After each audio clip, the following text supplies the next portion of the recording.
Rapport, generando sintonía contigo en Switch Podcaster.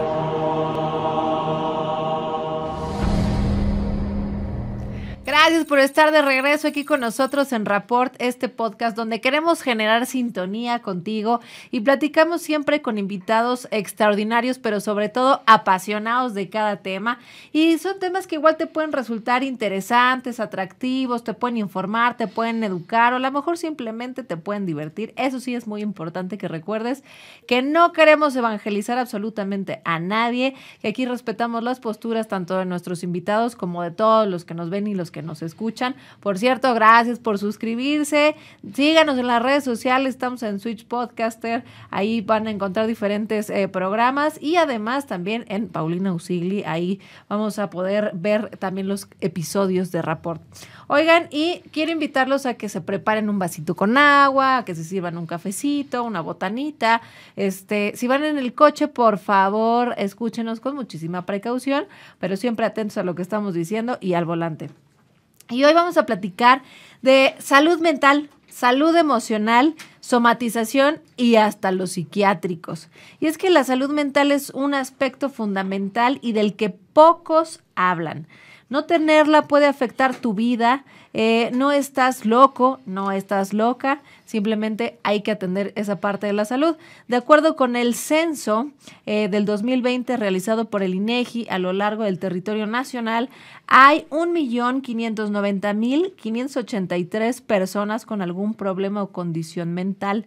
54% son hombres y 46% son mujeres.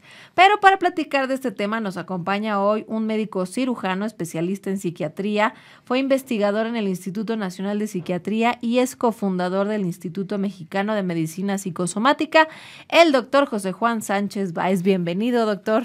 Gracias, Paulina. ¿Cómo está? ¿Cómo lo trata el tráfico de esta ciudad? Como todos, muy bien. De la patada, ¿verdad?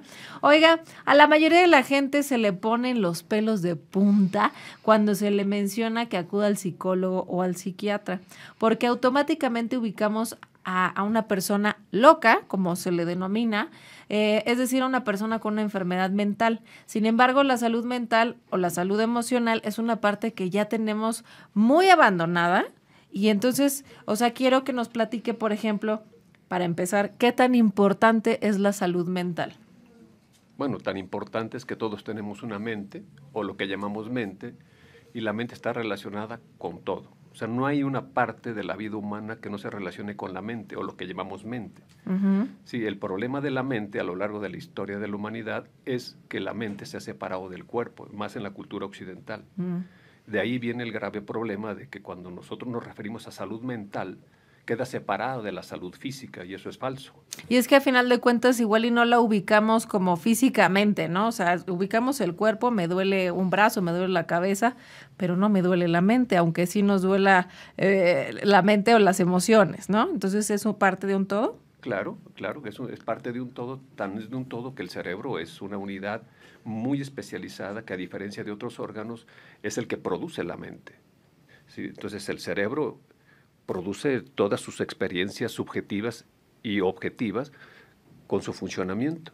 De esta manera, el cerebro tiene que ver con todos nuestros órganos. Uh-huh. Y entonces una de esas partes de la funcionalidad, que es las experiencias emocionales, las condiciones físicas o sociales o culturales, todo tiene que ver con el cerebro.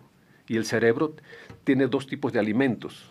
El alimento biológico, que es con lo que comemos, por eso son alimentos caros, la leche, los huevos, son muy caros porque son lo que alimenta a los órganos de manera de alta calidad. Pero también el cerebro tiene otro alimento que son la sensopercepción, lo que percibimos con los órganos de los sentidos, con todo nuestro cuerpo, y en todo nuestro cuerpo tenemos órganos de los sentidos. Uh-huh. Entonces tenemos piel, tenemos ojos, tenemos nariz, tenemos todo, y eso genera una influencia determinante en el funcionamiento cerebral. Entonces, ahora con la pandemia, por ejemplo, que nos recluimos, uh-huh, ¿sí? Nuestro cerebro, es decir, nuestro cuerpo, es decir, toda la persona, nos retiramos de la vida social y pagamos el costo. ¿Por qué? Porque no estábamos preparados. Digamos que dejamos de absorber, es decir, Todos los días cuando salimos, pues recibimos un montón de impactos, ¿no? Visuales y auditivos y demás. Eso también nos nutre, ¿eso es a lo que se refiere? Sí, nos nutre o nos hace daño. Ruidos extremos, por ejemplo, la contaminación audiovisual de las ciudades, ¿sí? O los silencios extremos, ¿sí? Pueden provocar problemas graves en el desarrollo de los bebés, de los adolescentes o de las personas vulnerables. Por eso dicen que tengamos cuidado con lo que consumimos a través de los ojos y de los oídos. Así o sea, es. no está tan bueno andar viendo series de narcos porque entonces, pues, pobre de nuestro cerebro, ¿verdad? Pues quien quiera soñar pesadillas. Oiga, y la gente que le encantan las películas de terror, ¿qué pasa con esa gente que de pronto pues también está consumiendo cosas que alteran la mente?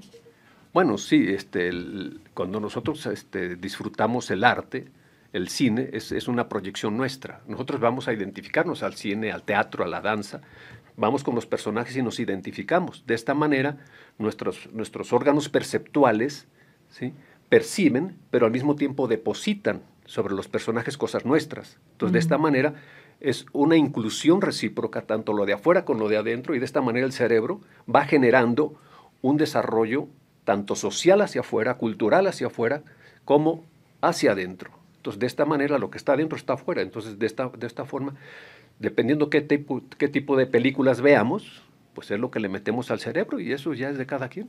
Yo no, usted a las leyes del Kybalión, de lo que está adentro está afuera, lo que es arriba es abajo, ¿no? No. Oye, oiga, doctor, ¿es lo mismo salud mental que salud emocional? Pues en términos generales sí, son conceptos muy generales. Es muy difícil, por ejemplo, definir qué es la mente, qué es la emoción. Es como para los físicos definir qué es energía, ¿sí? O definir para los religiosos qué es Dios. Entonces es muy complejo. Lo que sí sabemos es que todos la tenemos, que todos tenemos una mente y que la mente influye en todo nuestro cuerpo e influye en todas nuestras acciones. Y de esta manera, la salud emocional o la salud mental pues es parte de un sinónimo que se puede generalizar o se puede particularizar dependiendo de la perspectiva que uno quiera ver. En términos generales, para la población en general, pues pensemos que salud emocional es salud mental y salud mental es salud integral. Ok. La salud mental, o vaya, la salud emocional, ¿es un derecho humano? Bueno, sí, visto desde el punto de vista del ser humano como tal, es un derecho a la salud que todos tenemos. Sabemos que los derechos humanos en el sentido conceptual es una relación entre el Estado y la población. Entonces, quien viola los derechos humanos o no es el Estado, no es la población. Puede haber conflictos entre un particular y otro, ¿sí? Pero eso no es una violación a los derechos humanos, son conflictos sociales, ¿sí? Pero como derechos que tenemos todos, derechos a la alimentación, derechos a la enseñanza, derechos a la educación, derechos al arte, a la felicidad, al gozo, pues la salud mental es un derecho humano esencial para todos. Sin eso no podemos vivir, no hay manera de vivir sin salud mental. Ay, allá afuera hay tantas personas que padecen de su salud mental. Pues todos tenemos algo. Algo, ¿verdad? Bueno, sí. Pero que a veces yo digo, porque me han dicho, es que estás loca. Pues sí, pero la verdad es que como me divierto, ¿verdad? A mí sí me gusta. Pues sí. Oiga, ¿los trastornos mentales son padecimientos permanentes o son transitorios o varían? Bueno, hay de todo. Hay padecimientos, los padecimientos psiquiátricos o los trastornos psiquiátricos, como se les conoce en la actualidad, son enfermedades que algunas son breves y son únicas y desaparecen, y otras son crónicas y para toda la vida. Entonces hay una base genética para algunos padecimientos psiquiátricos que generan pues una determinante inamovible. Se puede controlar, se pueden atender bastante bien en la actualidad con tratamientos muy eficaces, con psicofármacos y tratamientos psicoterapéuticos y alternativos que ayudan mucho a la calidad de vida, pero que no se quitan. ¿Y cómo se determina cuando una persona sí tiene una enfermedad mental? Bueno, hay muchas formas de determinar. En el campo específicamente médico, los médicos contamos con una clasificación que trata de reunir a la mayor cantidad de padecimientos que se han encontrado en la población mundial. Y de esta manera, estas clasificaciones generan unos criterios diagnósticos que permiten que los médicos busquemos en la población ¿sí? O en los pacientes individuales o colectivos, ¿sí? Síntomas específicos para poder reconocer la existencia de algún padecimiento en base a esas clasificaciones. Entonces, dependiendo de nuestro concepto de salud y de enfermedad, es lo que vamos a buscar en la población. Entonces, muchas veces, por ejemplo, hay personas que tienen un concepto muy popular de enfermedad y, bueno, pues se pueden asustar con un concepto y que pues no tiene nada de malo ni nada de negativo, pero se pueden asustar. Oye, justamente hablando de asustar, creo que todos tenemos en el pensamiento justamente que una enfermedad mental es igual al hospital psiquiátrico, a la camisa de fuerza y al ya me van a encerrar entre colchones blancos. ¿Esto es así o no tiene nada que ver? No, no es así. Digo, hay enfermedades. De hecho, la imagen que planteas es una imagen estereotipada de la sociedad moderna, donde simplemente la estigmatización de la enfermedad mental y de los procesos psicosociales hace que se vea una caricatura deformada, muy torpe de lo que son los padecimientos mentales. No es así. Los modernos hospitales psiquiátricos ya no son así. Sin embargo, la gran mayoría de la patología mental no están en los hospitales psiquiátricos. La gran mayoría andamos caminando. Andamos sueltos, válganos Dios. Somos todos nosotros. Entonces, de esta manera, no hay nadie que no tenga una depresión ligera, ¿sí? Y menos ahora con los fenómenos pandémicos. Bueno, hemos visto que personas aparentemente sanas resulta que entran en crisis.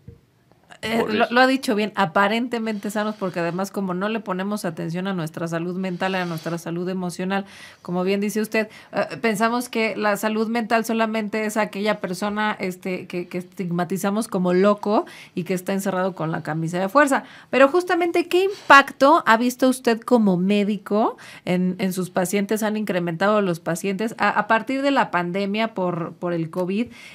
O sea, realmente la gente... fue como un detonante la pandemia, el encierro. ¿Usted qué ha visto? ¿Qué impactos ha podido palpar?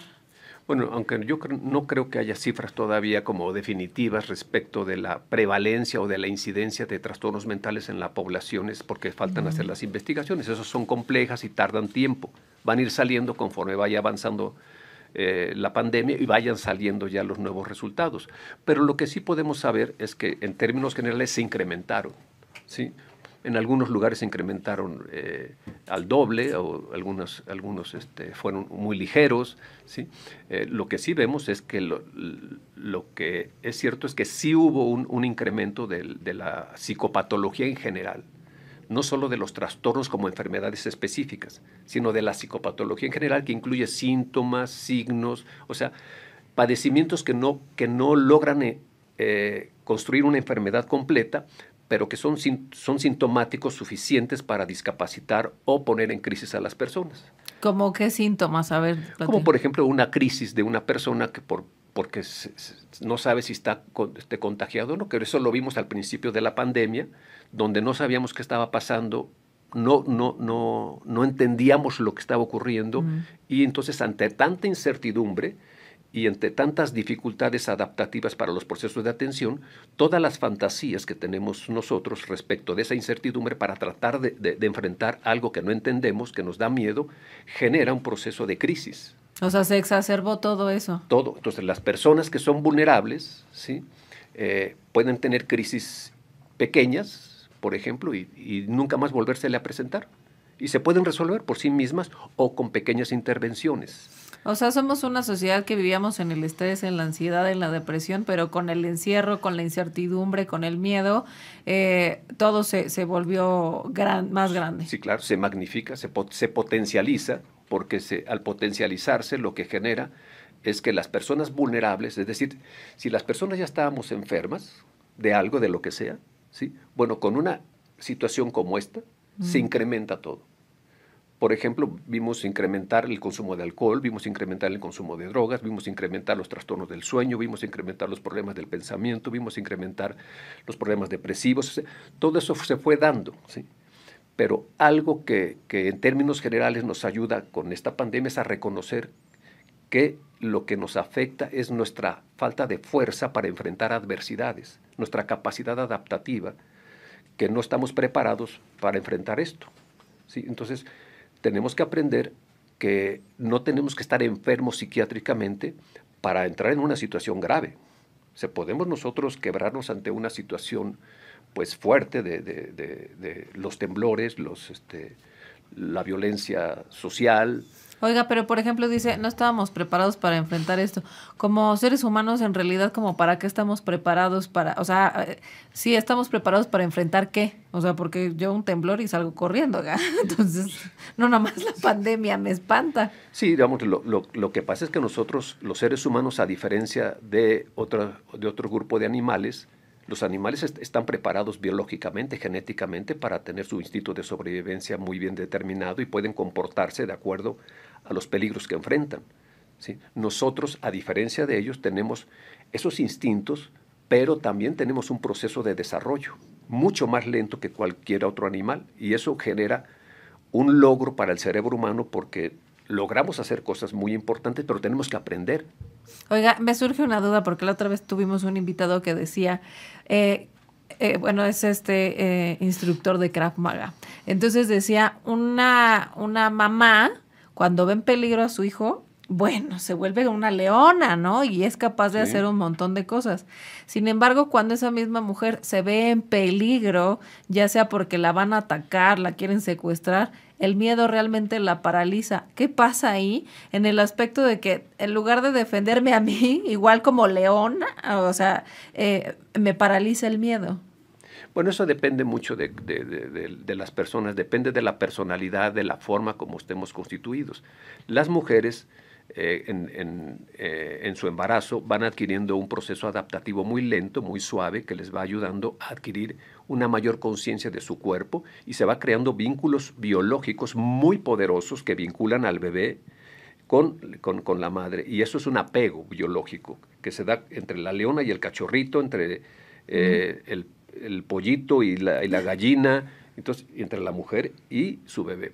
Y todas las madres defienden a sus crías, todas. No hay nadie que no la defienda. Cuando vemos que una madre no defiende a su cría, algo le pasa a esa madre, o algo le pasa a esa cría, o algo le pasa a la relación entre ambos. Porque son una unidad, y esa unidad se tiene que conservar porque es la conservación de la especie. Entonces, aparecen mecanismos de defensa muy fuertes, ¿sí? En el caso de la autodefensa, ya para que uno se defienda a sí mismo, ya depende de otros factores, ya no depende de un vínculo que yo voy a proteger a alguien vulnerable, sino me tengo que defender a mí. Y resulta que la mujer, que en el ejemplo que pones, se puede paralizar porque tiene conflictos intrapsíquicos, corporales, que no sabe, que no los conoce, ¿sí? Y en el momento en que enfrenta una adversidad, entra en un estado de impasse o de callejón sin salida o de choque emocional que no puede entender, no puede comprender y le impide incorporarse al espacio y relacionarse con el espacio en peligro y hacer algo. Okay. Entonces, de esta manera, esa mujer puede ser un hombre, puede ser cualquier persona, significa que fue violentada en su infancia, que fue violentada en su adolescencia, que hubo algo que no le permitió desarrollar su capacidad adaptativa para enfrentar adversidades y por lo menos salir corriendo, gritar, hacer algo para poder protegerse. O sea, eso que le pasa a una mujer ante un peligro, pues le pasan a los jóvenes estudiantes, a los chavitos que van a presentar sus exámenes, les dicen que tienen que presentar y se les olvida todo. Y eso de alguna manera también nos pasó en la pandemia, o sea, digamos que veníamos arrastrando un montón de cosas y al momento del encierro, al momento de tener que convivir con el marido 20 horas, o sea, llegó el punto donde, o sea, exacerbó la depresión, la ansiedad, en mucha gente potenció los suicidios, los divorcios o... Sí, o los amores y los encuentros, hubo de todo. O sea, que aquí hubo reencuentros y hubo separaciones. Pero eso es normal cuando hay estos cambios tan masivos. En las guerras, en las catástrofes, siempre hay encuentros amorosos y desencuentros amorosos. O sea, los vínculos se dan por apego y pues se encuentran en esos momentos para ayudarse, para solidarizarse. Entonces, pues encontramos historias de amor maravillosas en épocas de guerra, en épocas de violencia, en épocas de pandemia. ¿Sí? Nosotros vivimos eso también. ¿Sí? Entonces, pero No, pues, También, doctor, también lo contrario. cuéntenos historias de éxito, porque aquí nada más hemos sabido puras historias de fracaso con la pandemia. Bueno, por fortuna sí hay historias agradables, o sea, pero eso, digamos que se lo vive cada persona. Aquí lo importante es, esto que planteas es, tú dices la palabra encierro, ¿sí? Las autoridades sanitarias jamás mencionaron la palabra encierro. Sin embargo, ¿sí? En la cultura mexicana, cuando nos dicen, hay un retiro sanitario, todos en casa, todos Guárdense. en casa, ¿sí? En la mente inconsciente del mexicano es, vamos a encerrarnos. Y entonces el encierro es muy peligroso porque entonces yo me encierro, yo estoy en una cárcel. Entonces, no, el retiro sanitario es una medida higiénica, no es una cárcel. Fíjese qué interesante, porque de veras todos hemos pensado que vivimos un encierro y en realidad tiene razón. Guárdense, un retiro sanitario, un aislamiento por cuestiones de salud, pero eso no quiere decir que estás encerrado y tu vida se acabó. Por eso tenemos que ser muy cuidadosos con la salud mental, con los fenómenos psicosociales, que tenemos que incorporarlos a todo el proceso de atención médica. O sea, lo que es médico debe de incluir todo, o sea, no puede incluir partecitas. ¿Sí? Los especialistas somos especialistas, sí, pero requerimos incorporarnos con todos los demás. ¿Por qué? Porque si no, entonces cogemos a pedazos a las personas y eso fragmenta la atención.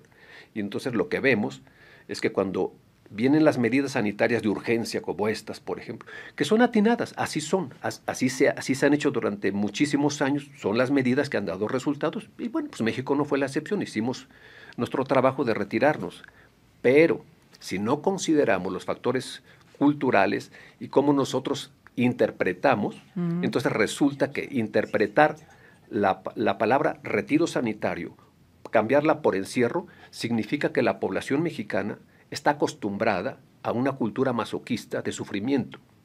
Y entonces sí. de ese momento genera un sufrimiento innecesario.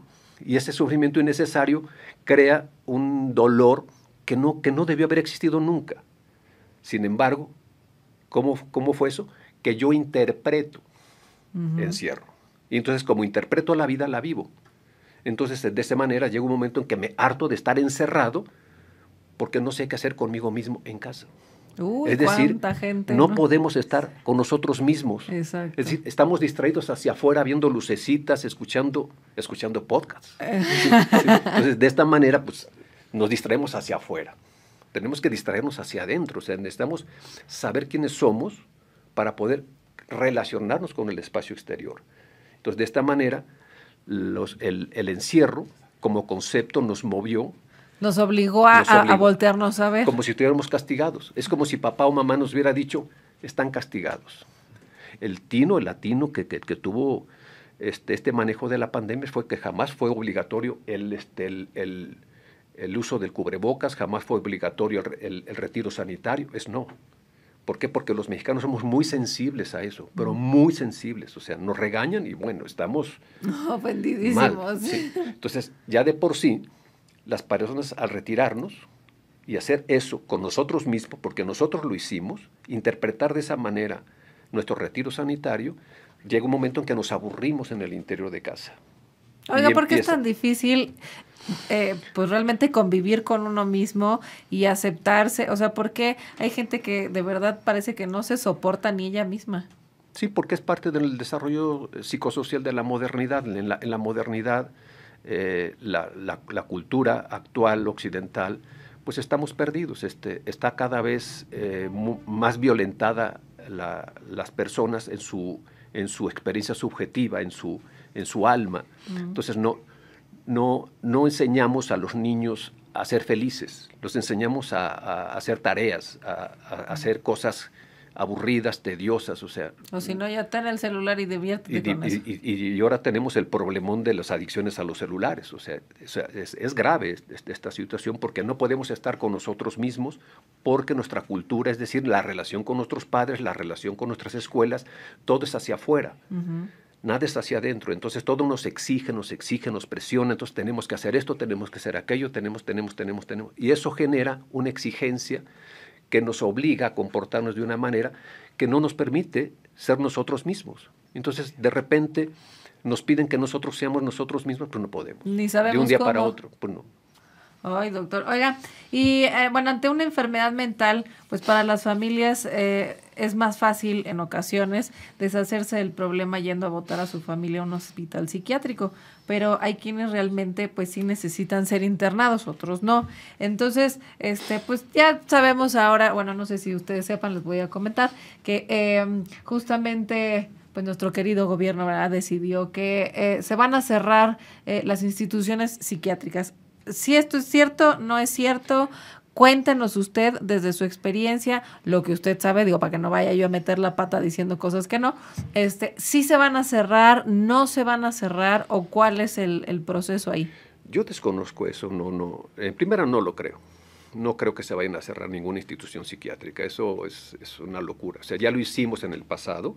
A ver, cuéntame esa historia. No solo en México, sino en el mundo. Ajá. Pues la estigmatización de los enfermos psiquiátricos ha sido siempre. O sea, siempre a lo largo de la humanidad, el loco ha sido la persona que se le hay que excluírsele, hay que sacársele, porque pues finalmente es una carga social. ¿Por qué? Porque se vive como alguien improductivo, algo que no trabaja, que no genera, y entonces pues es una carga. Uh-huh. Entonces, cuando se viven las personas como una carga, entonces hay que deshacerse de la carga, porque para avanzar pues hay que soltarlo, ¿sí?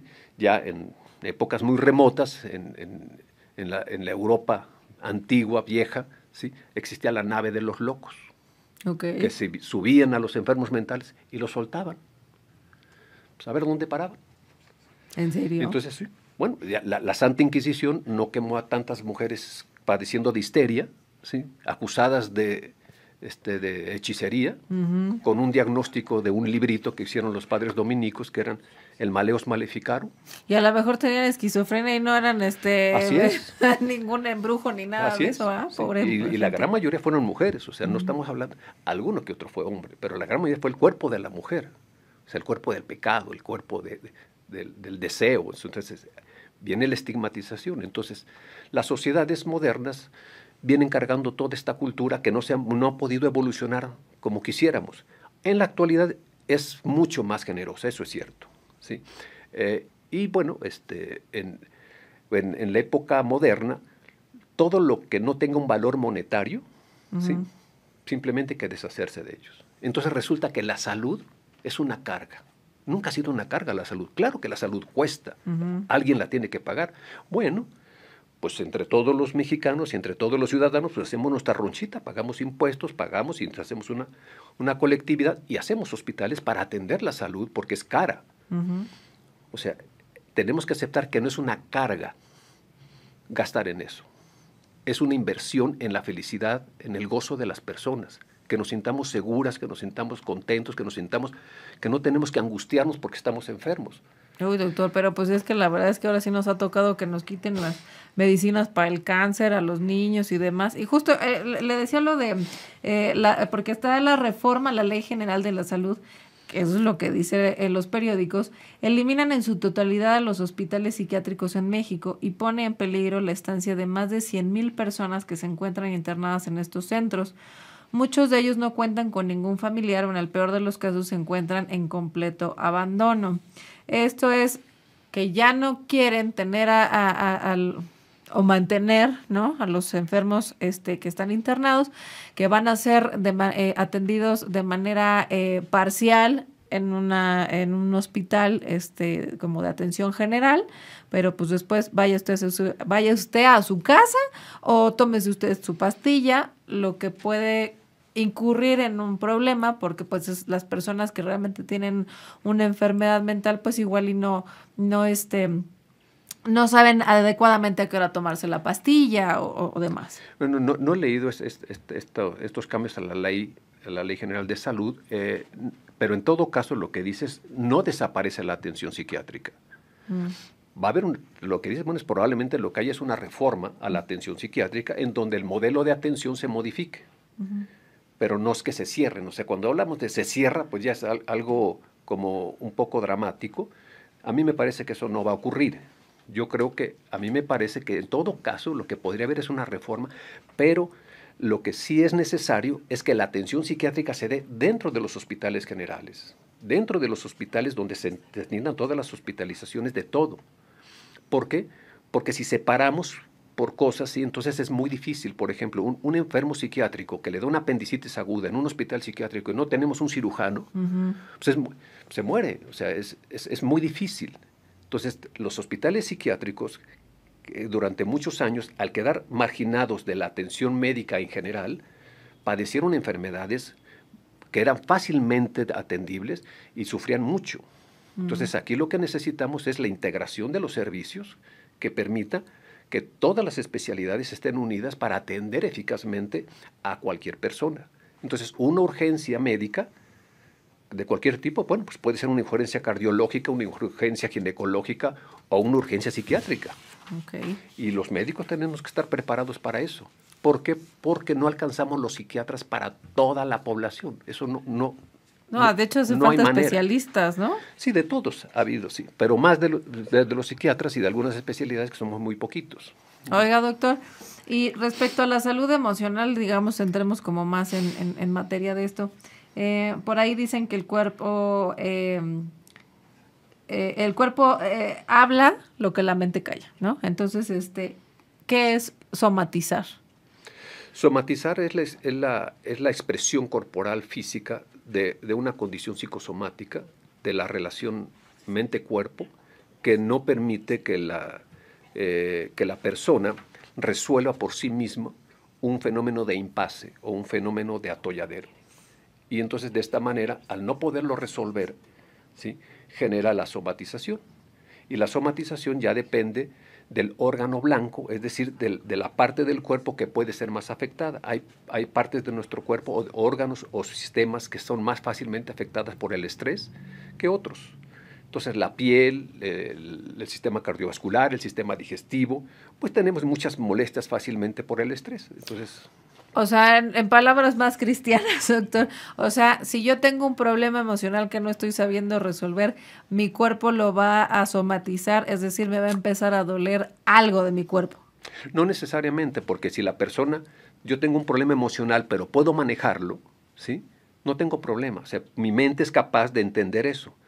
Pero cuando mi mente, ¿sí?, no entiende, no comprende, o tiene un pensamiento obsesivo que le está dando vueltas y lo lleva a un callejón sin salida o a una zona de laberinto que está pregúntese y genera estados de estrés por estar piense y piense dándole vueltas, en ese momento se genera una incertidumbre que el cuerpo no puede manejar porque se liberan una cantidad enorme de sustancias químicas que tienen que ver con el estrés. Y ese estrés psicosocial que vemos afuera, adentro pues son sustancias químicas que hay una alteración, bueno, bárbara, ¿sí? Y de esta manera, una de ellas es el estrés oxidativo, el exceso de oxígeno que entra a las células y llega hasta los genes.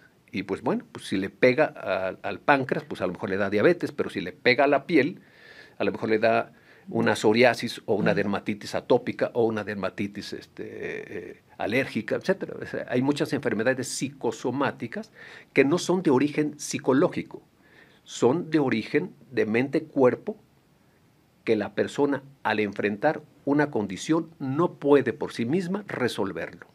Okay. Y entonces el cuerpo entra al quite. Oiga, ¿y qué síntomas puedo tener si estoy somatizando? Es decir, si yo ahorita no... Yo digo, yo estoy a todo dar, aunque realmente no, y entonces mi mente está jugándome chueco, ¿qué síntomas empiezo a tener? O sea, igual puede ser ansiedad o ya algo físicamente. Bueno, sí, siempre las somatizaciones van acompañadas de muchos síntomas, de ansiedad, de depresión, de inseguridad, de culpa, de vergüenza. Siempre hay un algo. También. Sí, la gastritis es típicamente los procesos gastrointestinales digestivos funcionales son producto de estrés. Ahora, pero nosotros para poder reconocer eso, antes la persona estuvo expuesta a algo que ella identifica como una situación difícil, un problema emocional, algo que no pudo resolver, ¿sí?, y que le generó una situación de adaptación que no fue exitosa. Todos los procesos de somatizaciones son procesos de adaptación no exitosa. Algunos son de fracasos adaptativos muy graves, donde hay padecimientos muy graves. Okay. Oiga, ¿y qué tan cierto hay que el estómago es el segundo cerebro o en todo caso el primer cerebro? No sé, usted dígame. No, pues en todo caso, el tubo digestivo en sí, hay mucho cerebro, digamos. Y porque la flora intestinal, o sea, la microbiota, o sea, la cantidad de bacterias que tenemos en nuestros intestinos, tienen una relación pero enorme con el cerebro. Entonces, el tubo digestivo tiene directo, es pase directo al cerebro y tienen una relación constante de tal forma que entre el cerebro y la microbiota intestinal se ponen de acuerdo para poder generar bienestar o enfermedades, dependiendo de cómo tratemos a nuestro intestino. Oiga, ¿qué tan grave puede ser somatizar? ¿Puede llevar a alguien también al suicidio o no? No necesariamente al suicidio, sí lo puede llevar, claro, pero lo más frecuente que vemos es a la muerte por otros padecimientos, es decir, por condiciones médicas. Por ejemplo, una persona que se infarta, ¿sí? Pues porque se estresó. Sí, lo que vemos, los padecimientos cardiovasculares que vemos en personas entre los 40, 50 años, 35 años, por ejemplo, sí, que trabajan una barbaridad, que no disfrutan muchas cosas, que están metidos en como si fuera una fábrica constante de hacer cosas, resulta que de repente corren y se infartan. Bueno, todo eso es estrés y todo es una somatización que lo puede llevar a la muerte. Oiga, Claro. sin duda la salud mental y emocional es mucho más importante de lo que realmente conocemos o tenemos idea. Es de verdad importantísimo tener una sanidad mental para que también nuestro cuerpo esté bien, ¿no? Pues sí, claro. Si no hay mente sana, no hay cuerpo sano. Y si no hay cuerpo sano, no hay mente sana. No hay manera de que uno esté enfermo y el otro no. Y si me doy cuenta de que estoy somatizando, o sea, ¿a quién debo de acudir o cómo dejo de somatizar? ¿Qué tengo que hacer? Primero, lo primero que tenemos que hacer es reconocer que hay que quitarnos los estigmas. O sea, necesitamos abrirnos un poquito los ojos para poder aceptar que existen condiciones sociales normales, que yo puedo estar triste y no significa que esté deprimido. ¿Sí? Entonces, se vale que yo llore, se vale que yo me ponga triste por algún elemento, alguna función que pasó por ahí, la muerte de un familiar, algo difícil. Y eso no es una enfermedad. Entonces, aquí lo importante es diferenciar entre las emociones y las expresiones sensibles del ser humano y las enfermedades. O sea, no necesariamente que a mí me duela, no sé, la espalda, por decir una somatización. Sí, pero no necesariamente eso es una somatización grave. ¿Sí? No, pero hay que atenderla para que no se vuelva grave, ¿no? Pero para atenderla yo necesito saber cómo yo respondo ante los eventos. Entonces, lo primero yo que tengo que hacer antes de hacer cualquier cosa es cómo yo respondo ante los eventos. Yo tengo que aprender a saber eso, porque si no lo sé, entonces no voy a poder saber qué es una somatización o no. Por ejemplo, las crisis de pánico que son muy comunes en nuestra sociedad, ¿sí? La gran mayoría de las personas que ignoran que pueden tener esta vulnerabilidad terminan en urgencias de los hospitales generales, pues porque sienten que se van a morir, que les va a dar un infarto, que tienen hipertensión, que tienen mareos. Entonces, bueno, les hacen sus estudios y lo que le dicen, pues no tiene nada. Bueno, claro que tiene algo. Cuando dicen no tiene nada, significa que la mente es nada. Y entonces resulta que se sale del hospital porque no tiene nada. Entonces, la persona se siente mal, pues, como si ella lo hubiera inventado, claro, como si ella lo hubiera manipulado, y no es así. Entonces, las personas tenemos que aprender a autodiagnosticarnos a través de incrementar nuestros conocimientos y que pues programas como este, que ayuden a la población a poder reconocer que existen padecimientos, condiciones que podemos nosotros por sí mismos, sin ser médicos, sin ser psicólogos, atendernos. Pero cuando nos rebase cualquier condición, ir al no especialista, dudarlo. claro. Ir con cualquier médico, con cualquier psicólogo, primero, y ya ellos se encargarán de ver a quién canalizar. A mí me parece que el que tenemos que fortalecer muchísimo en nuestra sociedad es al médico general. El médico general tiene que ser el pilar para todo, o el médico familiar. ¿Sí? Esos son las personas más importantes en los sistemas de salud, porque son los que reciben a estos pacientes, son los que miran a estos pacientes y son los que pueden resolver muchísimas cosas junto con la comunidad. ¿Sí? Los especialistas estamos en otro nivel que tenemos que aceptar, pues que no podemos nosotros pues atender a todos. ¿Sí? No, claro. No y se no puede. pueden ir Entonces, por la calle dando la tarjetita de, oye, ¿tienes problemas pues, emocionales? Toma mi tarjetita, pues, ¿no? Bueno, eso es para los que necesitan ganar dinero. Oiga, doctor, y ya para ir cerrando esta plática, ¿qué consejos nos da usted a quienes nos ven, a quienes nos escuchan, para que pueda tener una buena gestión de las emociones y justo que tenga este autoconocimiento del que habla y decir, no, creo que sí algo me está pasando? Uno, no estoy loco. no tengo una enfermedad mental diagnosticada porque no necesito un medicamento, pero sí me está pasando algo y entonces necesito buscar ya sea a un psicólogo o a un psiquiatra. En este caso, ¿qué consejos nos da para tener una mejor gestión emocional? Lo primero es quitarnos los estigmas. Eso es lo más importante, quitarnos basura de la cabeza, de que no nos dé miedo, ni nos dé tristeza, ni nos avergoncemos de que estamos deprimidos o tenemos angustias o tenemos alguna enfermedad psiquiátrica. Tenemos que quitarnos de eso, porque es la mejor manera de poder atender. No podemos nosotros cuidarnos o atendernos si nosotros tratamos de ocultar la realidad. Tenemos que enfrentar la realidad y pues ni modo, si es una realidad fea, pues así fue. Pero es la mejor manera de resolverlo, aunque nos duela. Y entonces nos quitamos estigmas y entonces ahora sí, nosotros podemos, si yo no entiendo lo que me está pasando, tengo que recurrir a un médico, a un psicólogo, alguien que me pueda ayudar a ponerle palabras a lo que yo siento, porque muchas veces no podemos ponerle palabras. O sea, las angustias pueden ser tan fuertes o tan intensas en un momento, aunque no sean tan graves, que la persona no puede entender qué le está pasando. Y entonces, por más que le preguntan, bueno, ¿y dónde le duele o qué le pasa? Bueno, es que no sé, es que me siento raro y es que, pues raro, pues, ¿y cómo es raro? Pues raro, no me siento bien. Y entonces, le cuesta mucho trabajo ponerle palabras a lo que siente.